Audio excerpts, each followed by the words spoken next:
नमस्कार, मैं हूं अभिषेक जोशी और आप देख रहे हैं उदयपुर न्यूज। पूरी दुनिया कोरोना महामारी से जूझ रही है। कोरोना वॉरियर्स और भामाशाहों की बाढ़ सी लगी है। अनदेखे अनजाने लोगों की मदद को हजारों हाथ आगे बढ़ रहे हैं, लेकिन एक बहुत बड़ा वर्ग अभी भी अछूता है, जिसकी जिंदगी जंगलों से शुरू होती है और अधिकतर जंगलों में ही खत्म हो जाती है। आजादी के बाद से कांग्रेस हो या भाजपा, इनके नुमाइंदों ने यहां से जीत तो हासिल की, आगे भी बढ़े, संपन्न भी हुए, लेकिन अगले चुनाव से पहले इनकी तरफ मुड़कर नहीं देखा। चलिए आज आपको एक ऐसी स्थिति से रूबरू करवाते हैं जिसे देखकर आप भी कहेंगे गरीबों और कमजोरों का कोई नहीं होता। फुलवारी की नाल अभ्यारण्य देश भर में प्रसिद्ध है। इसमें आदिवासियों के 152 राजस्व ग्राम सदियों से मौजूद हैं। बीते दिनों फुलवारी की नाल में 3 घरों को जला दिए जाने और 1 दर्जन घरों को उजाड़ने की दमनकारी घटना सामने आई तो उदयपुर न्यूज की टीम मौके पर पहुंची। वहां देखा गया कि शासन की ओर से मिले कब्जे के कागजात तक फाड़ दिए गए हैं, सोलर लाइट की प्लेट और कनेक्शन तोड़ दिए गए हैं। बेघर हुए परिवारों की माने तो रिश्वत नहीं देने के कारण यह सब किया गया है। सोशल डिस्टेंस की सही से पालना करने वाले इन लोगों को देखिए। दूर दूर पहाड़ियों पर वर्षों से रहने वाले इन लोगों का जंगल ही घर है। इनके असली हालात को जानना था तो इन तक पहुंचना भी बहुत जरूरी था। बुलेट मोटरसाइकिल भी आगे नहीं बढ़ पाई तो पैदल ही 5 किलोमीटर का सफर कर लिया। हमारी टीम की भी सांसें फूल गई। एक बार विचार आया कि यह लोग रोज यहां कैसे आते होंगे। मिट्टी के घर, लकड़ी की छत और बांस की बाढ़, मामूली प्राकृतिक संसाधन से जीवन गुजारना भी शासन को अखरने लगा। इनके सपनों के आशियानों को जलाना और उजाड़ना किसी भी शासन के लिए कलंक ही माना जाएगा। 20,000 रुपए मांगे थे, नहीं दिए तो मकान जला दिए गए। हाल ही में अरहर की फसल काट रखी थी। डागले पर मजदूरी करके लाया गया 6 बोरी गेहूं और बिस्तर पर कपड़े वगैरह सब कुछ जो बरसों की कमाई थी, बस देखते ही देखते राख हो गई।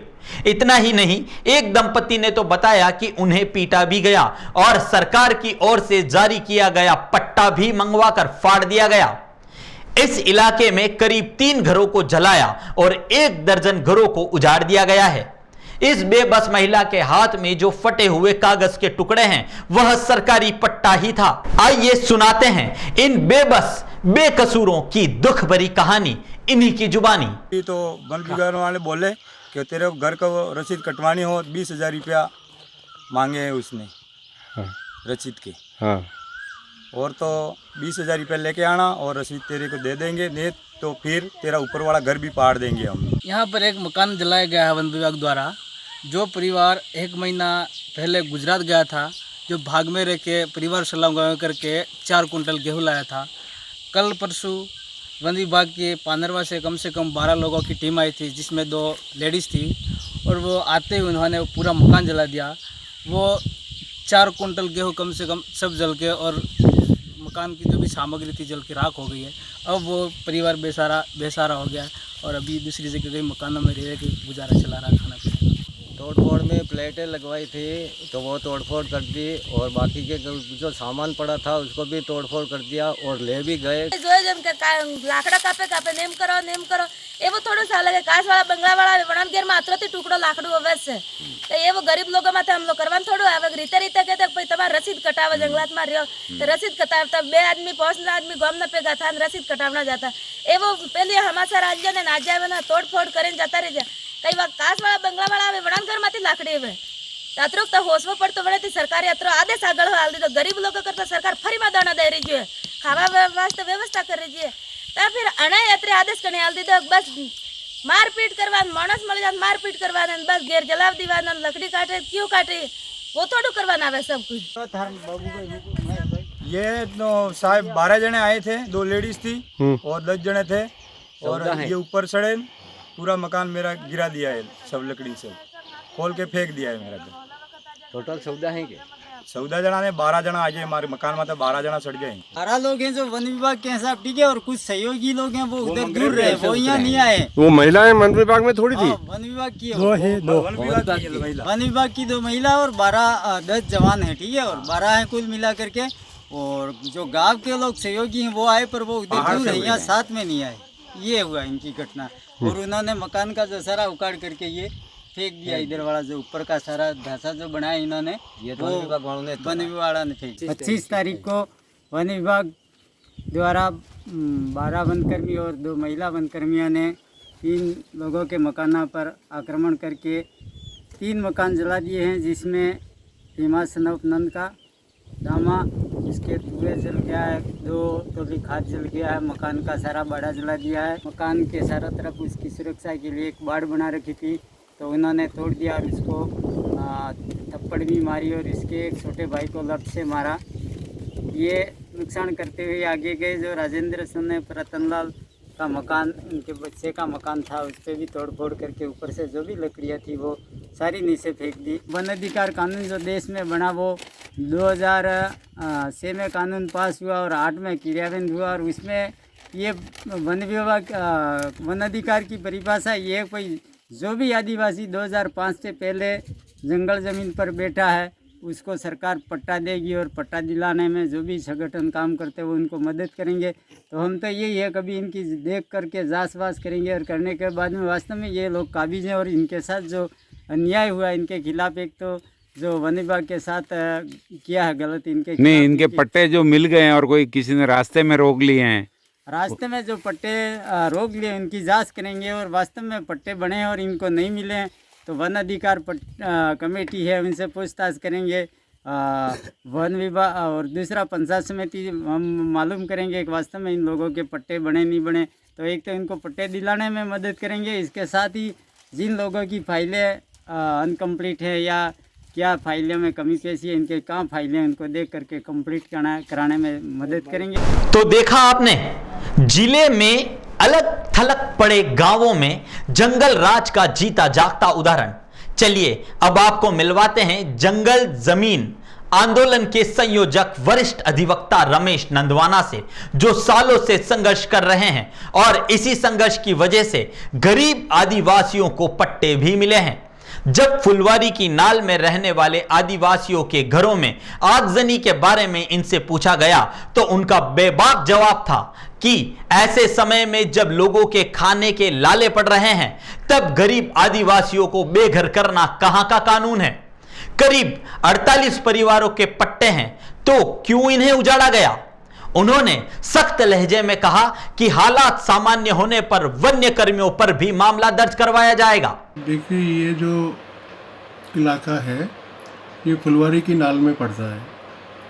काफ़ी जब से वन अधिकार मान्यता कानून बना उसके बाद से ही वन विभाग ने यहाँ पर लोगों को पट्टे देने में आनाकानी करना शुरू कर दिया और ये कहा है कि वन अधिकार मान्यता कानून सेंचुरी वाले इलाके के अंदर नहीं आता। काफ़ी लंबी लड़ाइयों के बाद में, बार बार इनके प्रदर्शन करने के बाद में, इनको कानून बताने के बाद में, कानून समझाने के बाद में ये इनके दिमाग में आया कि फुलवारी की नाल जो सेंचुरी है वहाँ पर भी पट्टे दिए जा सकते हैं। जो हमारे को जानकारी मिली है, जिन लोगों के घर इन लोगों ने तोड़े हैं उन सब के पास में पट्टे थे। उतने ही नहीं, उस इलाके में, उस गांव में करीब 48 लोगों के पास में पट्टे मिले हुए हैं, मगर उन पट्टों को भी फॉरेस्ट डिपार्टमेंट वाले मानने को तैयार नहीं है, क्योंकि उन पट्टों जिनको पट्टे मिले हुए हैं उनका इन्होंने रिकॉर्ड में दाखिला नहीं किया और ये जानबूझ करके रिकॉर्ड में दाखिला नहीं कर रहे हैं, क्योंकि ये इनकी लूट जहाँ जब भी गरीब आदमी अज्ञान रहेगा, असंगठित रहेगा, वहाँ जा कर के ये पूरी तरह से उनको लूटने की कोशिश करते हैं, उनसे चौथ वसूली करने की कोशिश करते हैं और चौथ वसूली के प्रयास में ही जो कोई भी आदिवासी गरीब परिवार इनको चौथ नहीं देता है उसके कब्जे गिरा देते हैं। और ये जो जिन लोगों के मकान गिराए हैं, जलाए हैं मकान, बिल्कुल ही क्रिमिनल एक्ट है फॉरेस्ट डिपार्टमेंट का और ये किसी भी सूरत में बर्दाश्त नहीं किया जाएगा। हम जंगल ज़मीन की तरफ से, जंगल ज़मीन जन आंदोलन की तरफ से सरकार को रिप्रेजेंटेशन देंगे और उसके बाद जब भी स्थितियां ठीक होगी फॉरेस्ट वालों के खिलाफ कार्रवाई भी करेंगे। कानून में ये लिखा हुआ है कि अगर लोगों का पट्टा नहीं भी मिला है मगर अगर प्रक्रिया पूरी नहीं हुई है तब भी आप नहीं गिरा सकते हो। यहाँ तो प्रक्रिया पूरी हुई हो गई थी, पट्टे मिले हुए थे, लोगों के पास पट्टा है, दिखाया, पट्टा फाड़ के फेंक दिया। तो आप किसको पट्टा दिखाओ? आप पट्टा दिखाने का पट्टे का मतलब क्या हुआ? वन विभाग के इस कृत्य की जितनी भी निंदा की जाए कम है। सालों से जंगल में रहने वाले अशिक्षित आदिवासियों पर डंडे का जोर चलाना कहां तक उचित है? चलिए अब बात करते हैं मूलभूत सुविधाओं से वंचित ग्रामीणों की। कहने को तो सरकार और भामाशाहों की ओर से कोरोना के चलते निशुल्क सामग्री पहुंचाई जा रही है, लेकिन उदयपुर जिले के सैकड़ों परिवार ऐसे हैं जिन्हें आज भी राशन सामग्री नहीं मिल पाई है। आमड़ा गांव में तो बीएलओ ने गेहूं देने तक से इनकार कर दिया है। दूर दूर जंगलों में रहने वाले परिवार कंट्रोल तक भी पहुंचे, लेकिन उन्हें मना कर दिया गया। कुछ परिवारों को सिर्फ 5-5 किलो गेहूं मिला। अब ऐसे समय में जब चारों तरफ लॉकडाउन है और जंगलों में तो दुकानें भी नहीं होती, ऐसे में दूसरा राशन क्यों नहीं दिया गया? यह सबसे बड़ा सवाल खड़ा होता है। वैसे दावे तो बहुत किए गए हैं, सरकारी किट भी बनाए गए हैं जिसमें आटा, दाल, चावल, तेल, शक्कर, साबुन आदि सामग्री शामिल है, लेकिन ग्रामीण आदिवासी इससे वंचित हैं। यहां के हालात देखकर तो लग रहा था कि कोरोना तो इनका कुछ नहीं बिगाड़ सकेगा, लेकिन भूख इन्हें जरूर मार देगी। 7 कैंडिडेट हैं, हमारे को गेहूं सिर्फ मिलता है इस कंट्रोल में। इसके अलावा चावल, दाल, शक्कर, मतलब कोई तेल वगैरह, कोई राशन का, गेहूं के अलावा कुछ नहीं मिलता। क्या नाम है? मेरा नाम कावाराम है। राशन नहीं मिला? राशन साहब नहीं मिला। कितनी बार गए? 2 बार गए हो अप्रैल में। क्या बोल रहे हैं? गाँव है ही लेंगे तो मैं। दोनों बार यही बोला? हाँ सर। आगे आएंगे तब देंगे, ऐसा कुछ बोला क्या? हाँ, इस महीने का मिल गया है, फिर आएंगे तब दूंगा इनके तो। आपका नाम? रामलाल गमार। कहाँ के रहने वाले हो? आमड़ा। क्या हुआ, आपको राशन नहीं मिला? ख़त्म हो गया ऐसे बोल रहे थे। कितनी बार गए आप? 3 बार। तीनों बार क्या कहा? 2 बार तो मिले नहीं, 1 बार मिले। हाँ, माल ख़त्म हो गया। फिर क्या बोला? फिर मैं तो वहाँ से पैदल घर चले आया। तो कितना राशन बाकी है आपका? करीब 6-7 बाकी है अभी तक। मैं मगन मुन्नामा सामाजिक कार्यकर्ता आमड़ा गांव का रहने वाला हूं। कल हमारे यहां द्रावण सी उचित मूल्य दुकान पे राशन वितरण हो रहा था। कुछ लोगों को नहीं दिया जा रहा था। डीलर के कहने पर कहा एपीएल का गेहूँ नहीं आया है। फिर हमने एसडीएम साहब को कंप्लेन करा। फिर आगे से उनके डांट फटकार हुई। इसके बाद में गेहूँ वितरण किया गया। कुछ लोग फिर बाद में कम से कम 10 परिवार वंचित रह गए थे, तो डीलर द्वारा कहा गया फिर अगले महीने और आ जाएगा, तो व्यवस्था करवा देंगे, ये कहा गया। कोरोना वायरस का जहाँ तक सवाल है, सरकार की तरफ से राशन सामग्री तो डीलरों को फ्री दे दी है, पर केवल गेहूं से ही गरीब का गुजारा नहीं हो सकता। उसके लिए रसोई में कई चीज़ें ऐसी हैं जिनकी आवश्यकता होती है, सब्जी है, दाल है और इत्यादि सारी सामग्री रसोई चलाने के लिए इन गरीब लोगों की आवश्यकता पड़ती है। वो अभी तक सरकार की तरफ से कोई सप्लाई नहीं हुई। केवल मात्र एक दाल आई है जो उदयपुर रसद विभाग में या कई गोदामों में है, जो 1-2 दिन में सप्लाई होने की बात चल रही है। और गेहूं तो अभी डीलरों ने बिल्कुल फ्री दिया है गरीबों को। तो कुछ परिवार ऐसे हैं जिनकी ज़मीन कम है, जैसे बरसात की खेती के लिए वो लोग आ जाते हैं। हाँ, और पानी भी नहीं है वहाँ। पानी भी नहीं। कुछ ऐसे परिवार हैं, 75% परिवार ऐसे हैं जिनके सिंचाई का साधन नहीं है, तो वो लोग केवल थोड़ी बहुत मजदूरी करके अपने गुजारे के लिए परिवार सहित चले जाते हैं। बहुत सारे घर बच्चों को छोड़ के जाते हैं। ऐसी स्थिति है। जिनके सिंचाई का साधन है उनकी थोड़ी दयनीय स्थिति। अभी कोविड-19 के प्रभाव से अभी लॉकडाउन चल रहा है पूरे देश में। हमारे इस ग्राम पंचायत एरिया में जो ज़रूरतमंद लोग हैं उनका हमने एसडीएम साहब के माध्यम से 15 लोगों को दिलवाया है खाद्य सामग्री, और कुछ लोग जो वंचित हैं उनको हमने NGO के माध्यम से भी दिलवाया है, जिनका उनका परिवार चल सके। दिहाड़ी मजदूर हैं जो रोज़ कमा के खाते हैं, उनके लिए हमने विशेष ध्यान दिया है। जिनके अभी तक कोई राशन कार्ड वगैरह, आधार, भामाशाह वगैरह नहीं बना है, हम अभी मतलब इस बीमारी के प्रभाव से हटते ही नया कैंप लगा के उसमें उनका सब सहयोग करेंगे। तो कुछ लोग ऐसे हैं जिनकी हालत बहुत ही ख़राब है और इस सरकार की जो एड मिल रही है उससे भी गुजारा मुश्किल से चल रहा है। नहीं, यहाँ पर तो ऐसा नहीं है, लेकिन जो भी जहाँ भी है, लेकिन हमारे यहाँ पे ऐसा नहीं। हमने जो चिन्हित किया है, जो भी ज़रूरतमंद हैं उनको हम दिलवाया हैं। हम घर पे भी गए हैं, चेक किया है, घर पे भी जाके इनका है नहीं है, उनको दिलवाया हमने। ओके, धन्यवाद।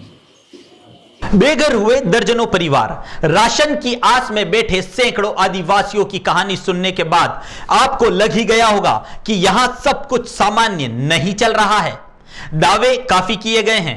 प्रचार प्रसार से दूर इन आदिवासी गांवों का सच में कोई धनीधोरी नहीं है और कोई आवाज उठाने वाला भी नहीं है। आइए अब आपको दिखाते हैं वह नजारा जहां वीसी के 500 रुपए लेने के लिए मुंह अंधेरे आकर लाइन में बैठने को आदिवासी मजबूर हैं। भामाशाह कार्ड में पैसे आने का पता लगाने के लिए सुबह जल्दी आकर लाइन लगने और 10 बजे से 2 बजे तक इंतजार करने के बाद अगले दिन फिर से लाइन में लगने के किस्से यहां पर आम बात हो गई है। पेमेंट के चक्कर में मोदी पेमेंट डाल रहा यूँ कह रहे हैं, तो चेक कराना तो डाला होगा, उनके निकालेंगे, लेन देन करेंगे सर। और कब से बैठे हैं ये सर? है ना, टाइम इनके 10 बजे लेन देन करने का सर। ये आते हैं लमसम सुबह 6 बजे से स्टार्ट होते हैं, तो दैया से आते हैं, कोई लतूनी से आते हैं। रह जाएंगे कल वापस आएंगे सर। क्या कि बैंक का टाइम है 10 बजे खुलने का, उसके बाद में 10 बजे से लाइन में लगेंगे लोग। तो नंबर आया उनका तो हो जाएगा, और नहीं आया तो वो वापस कल आएगा, क्योंकि बैंक तो फिर टाइम बंद कर देती है, समय फिक्स है। इसलिए ये शनिवार और रविवार 2 दिन की गैप होने की वजह से थोड़ी संख्या ज़्यादा है, बाकी संख्या इतनी ज़्यादा नहीं रहती है। और ये 2 बजे पहले सारे का पेमेंट हो जाता है। तो इन दिनों में शनिवार, रविवार और ये बैंक का समय बढ़ा दिया जाए तो कैसा है? वैसे शनिवार ये चौथा शनिवार होने की वजह से जो है ये इनके तो वो नियम अनुसार ही खुलता है बैंक। नहीं, वो तो पर अभी तो संकट का समय है। हाँ, उसमें अगर जो है शनिवार को भी अगर चालू कर दिया जाए तो वो बहुत ही बढ़िया है। रविवार की छुट्टी करके शनिवार को कर दिया जाए, बहुत बढ़िया। धनराज ग्रासिया, श्याम मंदिर जाडौल से। यहाँ पर लोगों का ग्राहक सेवा केंद्र है, जहाँ पर सरकार द्वारा जमा की गई विभिन्न योजना की राशि निकालने के लिए ये सब ग्रामीण इकट्ठे हुए हैं। जनधन योजना, पेंशन, विधवा पेंशन और इनके जो बैंक में जो राशि है उसको निकालने के लिए, जरूरी काम के लिए निकालने के लिए यहाँ पर आए हुए हैं। वनवासियों की परेशानी की कहानी अभी थमी नहीं है।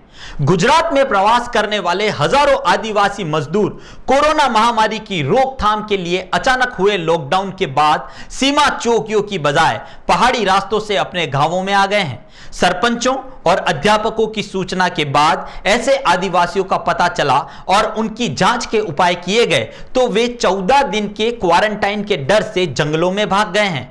ऐसे कई मामले हमें यहां देखने को मिले हैं। अब ऐसे में प्रशासन के लिए बहुत बड़ी चुनौती खड़ी हो गई है कि वे इन लोगों तक कैसे पहुंचेंगे। गुजरात से आने वाला एक मूक बधिर व्यक्ति है, उसी का बच्चा है, नाम मुझे याद नहीं है। हाँ, प्रभुलाल करके कोई लड़का है, न जाने वो कोरोना से ग्रस्त है नहीं है, पर वो घर पे आया है और 2 दिन से वो कहीं जंगल की तरफ या इत्यादि कई मेहमानों की तरफ चला गया। उसका पता लगा रहे हैं गाँव वाले, पर वो मिल नहीं रहा। आज की जो ताज़ा खबर है। कहाँ से आया था वो? गुजरात से आया था, गांव का नाम याद नहीं है। छुपके आया था? चोरीवाड़ से आया था, चोरीवाड़ से। छुपके हाँ, छुपके कहीं जंगली रास्तों से आए। ऐसे और भी लोग आए होंगे आए होंगे साहब। ये गुजरात की छटी हुई सीमाएं हैं, या काफ़ी अंडरग्राउंड रास्ते हैं जंगलों में। तो दूर दराज जंगलों में लोग रहते हैं, तो पता भी नहीं पड़ता कौन आया, कौन गया, कहाँ से आया, क्या है। एक डर भी घुस गया कि पकड़ के ले जाएंगे, बंद करेंगे, इंजेक्शन देंगे, क्या होगा क्या नहीं होगा। कई ऐसे मजदूर हैं जो इस समय गुजरात से राजस्थान में फुलवारी की नाल में आए हैं, जो जंगली रास्तों से आए हैं, जिनकी किसी प्रकार की कोई स्वास्थ्य परीक्षण या स्वास्थ्य जांच नहीं हो पाई है। या उनमें एक डर हो गया है। यदि कोई जांच करने के लिए जाता भी है तो वो जंगलों में भाग जाता है, इसलिए ये संभव नहीं हो पा रहा है। दूसरा, मैं ये कहना चाहूँगा या प्रशासन से अपील करना चाहूँगा कि ग्राम पंचायत स्तर पर एक टीम नियुक्त की जाए जो सभी गांवों में घूमती हुई या सभी गांवों का एक सर्वे करती हुई सूची तैयार करे कि कितने परिवार, कितने सदस्य बाहर से आए हैं जिनकी स्वास्थ्य जांच होनी है। खाद्य सामग्री को लेकर बात करेंगे तो एक बहुत बड़ा मजदूर वर्ग है जो फुलवारी की नाल के जंगलों में निवास करता है।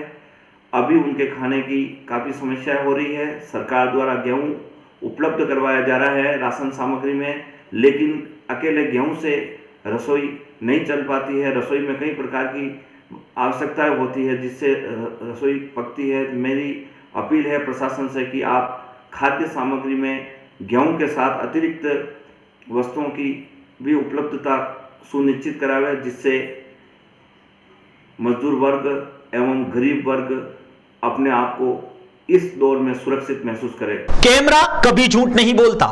कई किलोमीटर के मोटरसाइकिल के सफर और हकीकत जानने के जुनून ने सरकार और शासन की बेपरवाही की काफी परतें खोलकर रख दी है। पहाड़ों को काटकर आदिवासियों की जमीन का गैर वाजिब अधिग्रहण तानाशाही नहीं तो और क्या है। गरीब ग्रामीणों के हक का राशन उन तक नहीं पहुंच पाना, यह कालाबाजारी नहीं तो और क्या है।